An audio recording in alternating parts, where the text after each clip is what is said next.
দয়ার রসুল তিনি বড় লোক হতে চাইলে পারতেন, কিন্তু হলেন না। তিনি জানেন যে 1 আনা পয়সা আমি কবরে নিয়ে যেতে পারবো না। ইয়াজাল করনাইন ইন্না ইয়াজুজ ওয়া মাজুজ মুফসিদুন ফিল আরদ।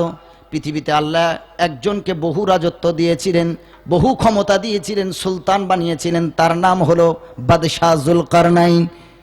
আপনারা শুনেছেন ইয়াজুজ আর মাজুজের ঘটনা।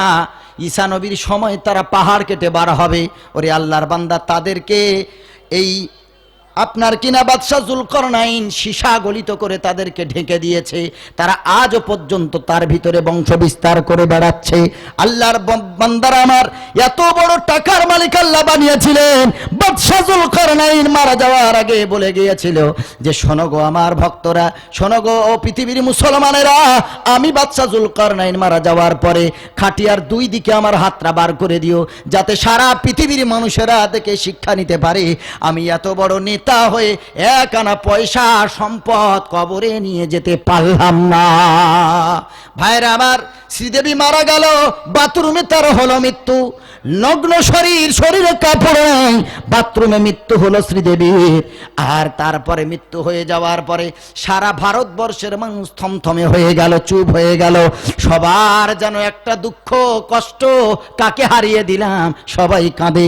যখন তাকে শ্মশানে নিয়ে যাওয়া হবে তার আগে জেওয়ারাত গুলো গলায় দিয়ে দেওয়া হলো, আর এমন করে গহনা গাটি সোনা দানা যা ছিল সব তাকে পরিয়ে দেওয়া হলো। লাল বেনারসির শাড়ি পরিয়ে দেওয়া হলো, গোল একটা বড় লাল টিপ কপালে দেওয়া ছিল, যারা দেখেছেন টিভিতে জানেন। এমন করে যখন শ্মশানে ঢোকাবে, কোথায় তার টাকা, কোথায় তার পয়সা? তার শ্মশানে ঢোকাবার আগে তার মেয়েরা তার গলা থেকে নেকলেস কেড়ে নিল, তার হাতের থেকে বাহুটি কেড়ে নিল, তার সোনা দানা সব কেড়ে নিয়ে শূন্য হাতে এমন করে শ্মশানের ভিতরে ঢুকিয়েছে। ভাইরা আমার, এজন্য করে বলবো অহংকার করবেন না, অহংকার ছেড়ে দিন, আল্লাহর কাছে ছোট হয়ে যান, তওবা করে নিন, আল্লাহর কাছে তওবা করে নিজের জীবনটাকে আত্মশুদ্ধি করে নিন, নিজের জীবনটাকে চরিত্রবান করে নিন, চরিত্রবান হয়ে যান। আল্লাহ রাব্বুল আলামিন বলেন, ইয়া আইয়ুহাল ইনসানু ইন্নাকা কাদিহুন ইলা রাব্বিকা কাদহান ফামুলাকি। এ বান্দা, আমি আল্লাহ তোর সাথে মোলাকাত করব। তুই যে আমার জন্য পৃথিবীতে শান্তি ছেড়েছিস, আমার জন্য শান্তির ঘুম তুই ছেড়ে দিয়ে রাতের 1 অংশ তুই উঠে ইবাদত করেছিস, মা বাবার সেবা করেছিস, দাড়ি টুপি পরেছিস বলে গাল মন্দ করে খেয়েছিস, অনেক কষ্ট পেয়েছিস বান্দা, শুধু আমাকে পাওয়ার জন্য শুনে রাখ, আমি আল্লাহ তোর সাথে মোলাকাত করব। জোরে বলেন সুবহানাল্লাহ। ভাইরা আমার, এজন্য করে তওবার বড় প্রয়োজন আছে। অপরাধ কে না করে? মানুষ হয়ে জন্মেছি, অপরাধ তো হবেই, কিন্তু ক্ষমা করার মালিক কে? আল্লাহ। সে আল্লাহ ক্ষমা করবেন।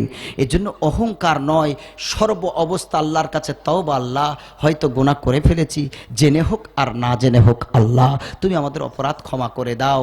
বাপ মা 1 বার 2 বার 3 বার ক্ষমা করতে পারে, আমার দয়ার আল্লাহ পৃথিবীতে যতদিন বেঁচে আছে শুধু ক্ষমাই করতে ভালোবাসেন। জোরে বলেন সুবহানাল্লাহ।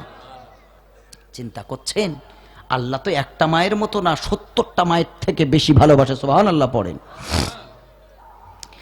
ভাইয়ের আমার, এজন্য করে বলবো আল্লাহর নামের তাসবিহ আদায় করুন। আল্লাহ তো সুন্দর করে বানালেন, আর ভারসাম্য রক্ষা করলেন, ইনসাফপূর্ণ আচরণ করলেন। ওই আল্লাহকে ভুলে গেলে চলবে না। আল্লাহকে একটুখানি চিন্তা করুন, একটু ধ্যানের মধ্যে আনুন, নামাজ পড়ুন, আল্লাহর গুণগান গুণকীর্তন করুন, আর হালাল পথে চলুন। হারাম থেকে বিসর্জন দিয়ে দেন, হারামকে দূরীভূত করে দেন, হালালের উপরে চলুন, আল্লাহ বরকত দিয়ে দেবে। এখনো পর্যন্ত কত যুবক আছে তারা মদ বিয়ারের উপরে বেঁচে থাকে, বহু মানুষ আছে এখনো পর্যন্ত মদ খায়। আস্তাগফিরুল্লাহ, তওবা করুন। আল্লাহ তো আমাকে ভালোবাসে, তাই তো মদ হারাম করেছেন। না ভালোবাসলে আল্লাহ হারাম করতেন না। আল্লাহর রসুলকে প্রশ্ন করা হলো, রসুল ইয়াসআলুনাকা আনিল খামরি ওয়াল মাইসির, মদ আর জুয়া সম্পর্কে প্রশ্ন করা হলো রসুলকে। হে রসুল, মদ আর জুয়া সম্পর্কে একটু বলুন। আমার দয়ার রসুল বললেন, কুল ফিহিমা ইসমুন কবীর, এ দুটোর ভিতরেই বড় গুনাহ আছে, ক্ষতি আছে। ওয়ামানাফিউ লিন-নাস, যদিও মানুষের জন্য উপকারও কিছু আছে, যদিও কিছু উপকার। উপকারটা কি? মদ খেলে ঘুম ভালো হয়, এই উপকার। অপকার তো হাজারো।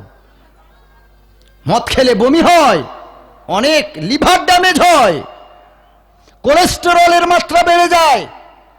খাচ্ছেন, অসুবিধা নেই, খান। আপনি নিজের মৃত্যু নিজেই ডেকে আনছেন। মনে করছেন শুধু গলায় দড়ি দেওয়াটা আত্মহত্যা, মদ খেয়ে মরাটা আত্মহত্যা নয়। কি বাবাজি? শুধু বিষ খেয়ে মরলে আত্মহত্যা, গলায় দড়ি দিলে আত্মহত্যা। আর নিজে নিজে যে বিষ জেনেও খাচ্ছেন, এটা আত্মহত্যা নয়। মদ খেয়ে খেয়ে জানছেন যেটা আমার জন্য বিষ, তারপরেও খাচ্ছেন, লিভার ড্যামেজ হচ্ছে, রোগ বাড়ছে। আল্লাহ কত ভালোবাসেন।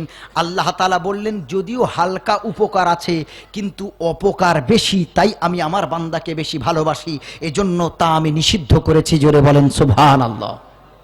কত ভালোবাসেন আল্লাহ। যে জিনিসে বিপদ, যে জিনিসে ক্ষতি, আল্লাহ তা বান্দাকে বলেছেন, সতর্ক করেছেন যে এই জিনিসে ক্ষতি আছে, এই জিনিসটা তোমরা সেবন করো না, এই জিনিসটা তোমরা খাবে না।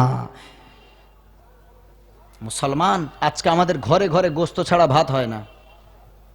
কি গো, মাছ ডাল হলে ছেলে আর ভাত খাবে না, ওর খিদে কমে যায়। গোস্ত তো আল্লাহ হালাল করেছেন, কিন্তু রেগুলার খাচ্ছি আমরা, যে ক্ষতি হচ্ছে। নবীজির হাদিসে আছে, গোস্ত কম খাও, দুধ বেশি খাও। সুবহানাল্লাহ পড়েন। কি বেশি খেতে বলেছেন? দুধ নবীজি বেশি খেতে বলেছেন, গোস্ত কম খেতে বলেছেন। আমরা পুরো উল্টো, দুধ তো খাই না, গোস্ত কুচে দিই। বলে গোস্ত না হলে কি মোল্লার ভাত ওদিক যায়? যত খাবেন এই কোলেস্টেরল বাড়বে, চর্বি বেড়ে যাবে, হার্ট অ্যাটাক হবে। এই জন্য ডাক্তার বারণ করছে, গোস্ত বেশি খাবে আলসার হবে, কত রোগ হয় গোস্তে। ওতে তো চর্বি, লিমিট রেখে খেতে হবে, লিমিট ক্রস করলে হবে না। নবীর সুন্নত, নবী বলেছেন হাফ প্লেট খাও,